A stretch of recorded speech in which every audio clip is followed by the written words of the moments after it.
60대 이제는 나만 생각할 시간. 안녕하세요. 오늘 만나서 반갑습니다. 이야기 시작하기 전에 잠시만요. 저희 채널을 처음 방문하셨다면 구독 버튼을 눌러주시면 감사하겠습니다. 앞으로도 여러분의 마음을 따뜻하게 위로해드릴 이야기로 찾아뵙겠습니다. 소리 없는 작은 응원이 저에게는 큰 힘이 됩니다. 필요할 때만 찾는 사람. 60대가 되니 깨닫게 되는 것이 있습니다. 내 주변 사람들 중 일부는 정말 필요할 때만 나를 찾더군요. 형님, 혹시 이거 좀 도와주실 수 있으세요? 어머님, 손주 좀 봐주실 수 있으세요? 아버님, 이번에 이사하는데 도움이 필요해서요. 하지만 정작 내가 아플 때는 어떤가요? 전화 한 통 없습니다. 내 생일 내가 힘들어할 때, 그때는 모두 바쁘답니다. 처음에는 이해했습니다. 다들 자기 삶이 있으니까. 그러나 세월이 흐르면서 점점 느꼈습니다. 내가 사람이 아니라 그저 편리한 도구처럼 취급받고 있다는 것을 작년 겨울 독감으로 일주일 동안 알았습니다.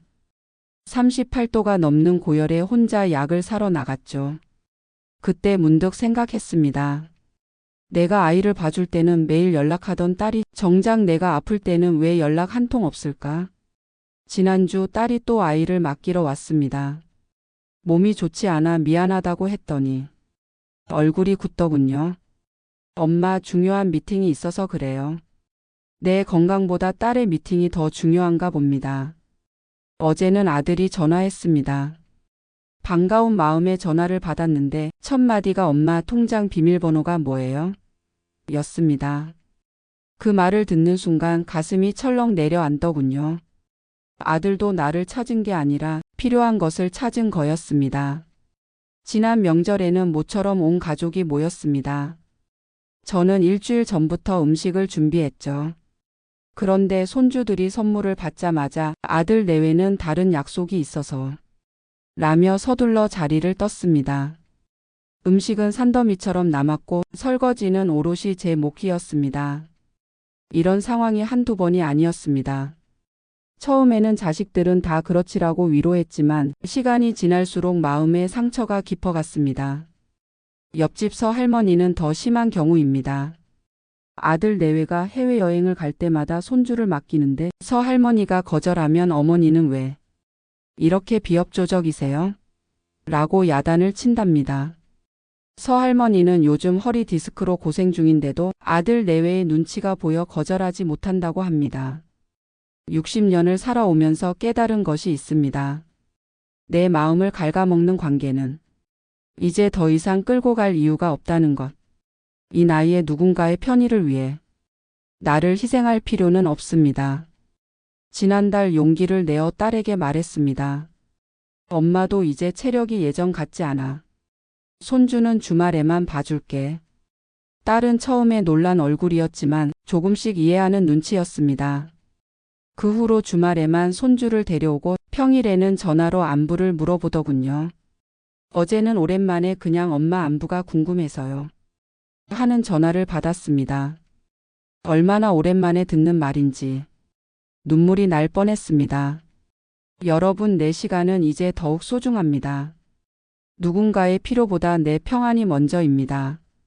오랜 세월 남을 위해 살았다면 이제는 나를 위해 살아도 괜찮지 않을까요? 부정적인 말로 나를 깎아내리는 사람. 요즘 새로운 취미를 찾고 있습니다. 수채화 그림을 배우고 싶어서 학원에 등록했죠. 그런데 아들에게 이야기를 했더니 어머니, 그 나이에 뭘 새로 시작하세요? 그냥 집에서 쉬세요. 이런 말 들어보신 적 있으신가요? 나이 들었다는 이유로 새로운 도전을 막는 말들. 남편도 비슷합니다. 제가 친구들과 여행 계획을 세우면 다 늙은 사람들끼리 무슨 여행이냐고 합니다. 내가 뭘 하든 응원이 아니라 비난이 먼저입니다. 지난 여름 영어 회화 학원을 다니기 시작했습니다. 30년 전 영국에 잠시 살았던 기억이 있어서 다시 영어 공부를 해보고 싶었거든요. 첫날 설레는 마음으로 집에 돌아와 남편에게 이야기했습니다. 여보, 내가 오늘 영어 학원에 갔다 왔어요. 외국인 선생님이 발음이 좋대요. 그런데 남편의 반응은 에이 60 넘은 사람이 무슨 영어야. 발음이고 뭐고 이제 늦었어. 그 말을 듣는 순간 가슴에 돌덩이가 내려앉는 느낌이었습니다. 설렘과 기쁨이 순식간에 사라졌죠. 이런 말들은 생각보다 깊게 파고듭니다. 처음에는 대수롭지 않게 넘겼지만 정말 내가 너무 늙어서 아무것도 할 수 없는 걸까? 하는 생각이 들기도 했습니다. 친구 김 여사는 더 심한 경우입니다. 남편이 그녀의 옷차림까지 간섭한다고 합니다. 그 나이에 그런 화려한 옷은 이제 그만 입어. 할머니답게 입어. 30년 같이 살았지만 아직도 할머니답게가 무슨 뜻인지 모르겠다고 하더군요. 또 다른 친구 박 여사는 취미로 시 쓰기를 시작했습니다. 용기를 내 지역 문학 동아리에 가입했는데 아들이 엄마 그런데 가지 마세요. 사람들이 이상하게 볼 거예요 라고 말했답니다. 남들 눈이 두려워 포기하라니. 참 서글픈 일이 아닐 수 없습니다. 한 번은 동창회에 가려고 화장을 하고 있는데 남편이 나이 먹은 사람이 화장발 받으려고 하지 마. 보기 싫어라고 말하더군요. 순간 화장품을 내려놓을 뻔했지만 그날은 용기를 내어 무시했습니다. 동창회에 가니 친구들이 너 오늘 참 예쁘다고 칭찬해 주더군요. 그 말 한마디에 얼마나 힘이 됐는지 모릅니다. 그러나 이제는 압니다. 내 삶을 부정하는 사람 옆에서는 결코 행복해질 수 없다는 것을. 60년 넘게 살아온 내 인생 이제 와서 다른 사람의 부정적인 말에 제약받을 필요가 없습니다. 새로운 도전을 두려워하지 마세요. 당신을 깎아내리는 사람보다 당신의 도전을 응원하는 사람과 함께 하세요. 지난주 수채화 수업에서 그린 그림을 SNS에 올렸습니다. 서툴지만 진심을 담은 그림이었죠. 많은 분들이 응원해 주셔서 정말 감사했습니다. 그 중에 낯선 분이 보낸 메시지가 기억에 남습니다. 늦게 시작하셨다고요? 멋져요. 인생은 언제든 새로 시작할 수 있는 거니까요. 그 말이 얼마나 위로가 되었는지 모릅니다. 내가 빛나는 걸 두려워하는 사람, 그림자 속에 나를 가두려는 사람과는 이젠 거리 두기를 해야 합니다. 여기까지 이야기 들어주셔서 감사합니다. 공감되신다면 좋아요 한번 눌러주시겠어요? 그 작은 응원이 저에게는 큰 힘이 됩니다. 지나치게 가까운 사람 때로는 더 위험합니다. 동네에 사는 김씨 아주머니 얼마나 친한지 아세요? 매일 아침 현관 앞에서 마주치면 빠져나오기 힘듭니다. 어제는 누가 찾아왔어요? 아들은 월급 얼마 받아요? 그 병원비는 얼마나 나왔어요? 친하다고 다 말해도 되는 건 아닙니다. 하지만 나이를 먹어도 선을 모르는 사람이 있습니다. 지난주에는 제 약봉지를 보더니 어머 그 약은 무슨 병 때문에 드세요? 하고 물어보더군요. 내 건강 상태까지. 뭘 그리 다 알고 싶은 걸까요? 한 번은 남편과 티격태격하는 소리가 조금 컸나 봅니다. 다음 날 김씨 아주머니가 현관문 앞에서 기다리고 있다가 어제 무슨 일 있었어요? 싸웠어요? 하고 물어보더군요. 순간 얼굴이 확 달아올랐습니다. 내 가정사까지 캐묻다니. 또 다른 이웃은 제가 명품 가방을 들고 오니 연금으로 어떻게 그런 걸 사요? 하고 물어봤습니다. 내 통장 잔고까지 캐묻는 느낌이었죠. 사실 그 가방은 30년 전 직장 생활할 때 산 것인데 그런 설명까지 해야 하나 싶었습니다. 아파트 단지 내 주민 모임에서도 비슷한 일이 있었습니다. 모임 회비를 내는데 한 분이 이 정도 회비면 부담되시죠? 연금이 얼마나 나오세요? 하고 물어보더군요. 모두가 듣는 자리에서 내 경제 상황을 묻다니 정말 당황스러웠습니다. 지하철에서 우연히 만난 옛 동료도 마찬가지였습니다. 오랜만에 반갑게 인사를 나누는데 갑자기 요새 건강은 어때? 무슨 병원에 다녀? 하고 묻더군요. 그래서 별일 없어 건강해라고 대답했더니 에이 그 나이면 뭐라도 있을 텐데 하면서 끝까지 캐묻더군요. 지나치게 들이대는 관심은 애정이 아닌 치매입니다. 60대가 되면 이런 관계가 얼마나 피곤한지 뼈저리게 느끼게 됩니다. 이럴 땐 단호하게 말씀드릴 게 없어요. 괜찮습니다. 라고 말하는 연습이 필요합니다. 조금은 단호해도 괜찮습니다. 내 사생활을 보호하는 것은 내 마음의 평화를 지키는 첫걸음입니다. 저는 이제 이런 질문을 받으면 미소를 지으며 오늘은 그런 이야기 말고 좋은 일만 얘기해요라고 말합니다. 처음에는 어색했지만 점점 익숙해지더군요. 어제는 용기를 내서 김씨 아주머니에게 오늘은 개인적인 일이 있어서 이야기 나눌 시간이 없네요 라고 말했습니다. 처음에는 어색했지만 그 뒤로 마음이 한결 가벼워졌습니다. 친구 이 여사는 더 대담합니다. 사생활을 캐묻는 이웃에게 그건 제 개인 일이라 말씀드리기 어렵네요 라고 단호하게 말한답니다. 처음에는 서먹해지지 않을까 걱정했는데 오히려 상대방이 더 조심스레 대하게 되었다고 합니다. 나이가 들수록 소중한 것은 많은 관계가 아니라 편안한 관계입니다. 내 마음을 피곤하게 하는 관계는 과감히 정리해도 괜찮습니다. 그렇다면 좋은 관계란 어떤 걸까요? 이제 불편한 관계에 대해 충분히 이야기했으니 진정으로 좋은 관계는 어떤 것인지 생각해 봅시다. 제 오랜 친구 박 여사는 말이 많지 않습니다. 한 달에 한 번 조용히 차 한 잔 마시러 오는 것이 전부입니다. 하지만 제가 이야기할 때면 끝까지 들어줍니다.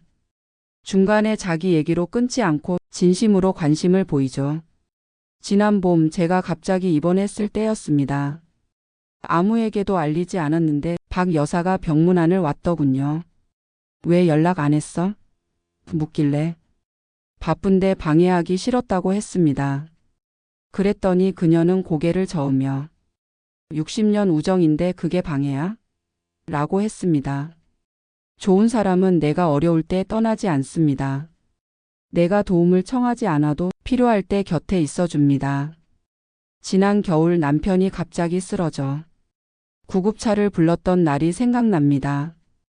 당황해서 누구에게 연락할 생각도 못했는데 옆집 최할아버지가 병원까지 동행해 주셨습니다. 그날 밤새 병원 의자에 함께 앉아 있던 모습 평생 잊지 못할 겁니다. 또 다른 친구 이 할머니는 내 결정을 존중해 줍니다. 내가 틀려도 비난하지 않고 그저 괜찮아 다음에 더 잘하면 되라고 말해 줍니다. 딸에게서는 들을 수 없는 응원의 말이죠. 제가 아들과 크게 다툰 적이 있습니다. 너무 속상해서 이 할머니에게 전화했는데 그녀는 1시간 동안 제 이야기를 들어주었습니다. 조언도 판단도 하지 않고 그저 들어주는 것만으로도 큰 위로가 되었습니다. 진정한 관계는 서로를 조용히 지켜줍니다. 말이 없어도 마음이 편안한 사람, 그런 관계는 그 자체로 위로가 됩니다. 대학 시절 친구 한 명은 40년 만에 다시 만났습니다. 서로 인생의 굴곡을 겪었지만 만나자마자 예전처럼 마음이 통했습니다. 그런 사람이 있다는 것만으로도 삶은 풍요로워집니다. 제 며느리도 참 고마운 사람입니다. 명절 때 제가 힘들어하는 모습을 보더니 슬그머니 부엌에 들어와 도와주더군요. 아무 말 없이 그저 행동으로 보여주는 배려. 그런 작은 순간이 마음을 따뜻하게 합니다. 좋은 사람과의 관계는 억지로 만들어지지 않습니다. 자연스럽게 흘러가야 합니다. 내가 말하지 않아도 내 마음을 알아채고 내가 부탁하지 않아도 손을 내밀어 주는 사람. 그런 사람이 진짜 내 사람입니다. 어제 박 여사와 산책을 하다가 문득 깨달았습니다. 우리는 이 시간 동안 걸었지만 반은 그저 침묵 속에서 걸었더군요. 그런데도 불편함이 없었습니다. 서로의 존재만으로도 충분히 행복했기 때문입니다. 좋은 사람은 말로 증명되지 않습니다. 행동으로 그리고 마음으로 느껴집니다. 이런 사람을 한 명이라도 곁에 두고 계신가요? 그렇다면 당신은 이미 충분히 행복한 사람입니다. 이제는 나를 위한 관계만 남기세요. 60대 이후의 삶은 특별합니다. 자녀는 독립했고 은퇴 후 사회적 관계도 줄어들었습니다. 이제 더는 남의 눈치 보며 살 이유가 없습니다. 지난달 40년 지인 중 한 분과 관계를 정리했습니다. 늘 제 이야기를 주변에 퍼뜨리고 만날 때마다 에너지를 빼앗아가는 사람이었죠.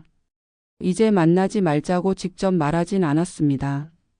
그저 제가 바쁘다는 이유로 만남을 미루다 보니 자연스레 거리가 생겼습니다.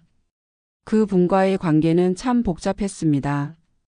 처음에는 정말 가까웠지만 시간이 지날수록 저는 그녀와 만날 때마다 피곤함을 느꼈습니다. 항상 남의 험담을 하고 제 사생활을 캐묻고 한 번은 제가 비밀로 했던 가족 문제를 다른 친구들에게 퍼뜨린 적도 있었습니다. 관계를 정리하기로 마음먹은 것은 정말 어려운 결정이었습니다. 40년 우정을 그냥 끊는다는 것이 죄책감으로 다가왔거든요. 하지만 그녀와 만날 때마다 가슴이 답답하고 불안했습니다. 어느 날 문득 깨달았습니다. 이렇게 불편한 관계를 왜 계속 유지해야 하지? 처음에는 죄책감이 들었습니다.